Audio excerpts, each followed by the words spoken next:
அப்போ நான் வந்து என் ஹஸ்பண்ட் கிட்ட சொல்கிறேன், அவனோட உடம்ப வந்து நம்ம தானம் பண்ணலாம். பயங்கர வலி தான், வலியோட தான் டாக்டர்கிட்ட நான் சொல்கிறேன். ஏன்னா நான் சொல்லிட்டேன்னா மித்தவங்களுக்கு யாருக்கு எந்த ஒரு இது இருக்காதுல்ல.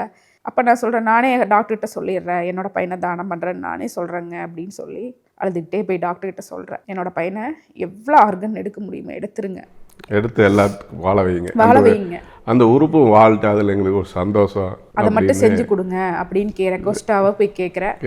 அவங்க வந்து ரொம்ப ஆச்சரியமாக ரொம்ப என்ன சொல்கிறதுங்க, என்னை வந்து வேற மாதிரி பார்க்குறாங்க.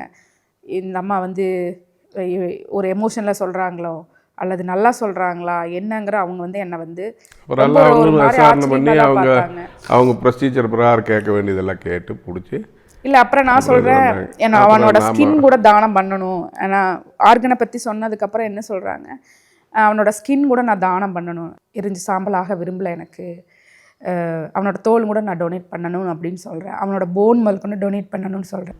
இப்போ ஒரு ஆர்கன் எடுக்க எனக்கு என் பையனோட உடம்புலேருந்து இந்த ஆர்கன் எடுக்கக்கூடாது, நிறுத்துங்க, நிப்பாட்டுங்கன்னு சொன்னீங்கனால நாங்கள் நிப்பாட்டிடுவோம் அப்படின்னு டாக்டர் அவங்க சைடு இருக்கிற அந்த ரூல் எல்லாம் சொன்னாங்க.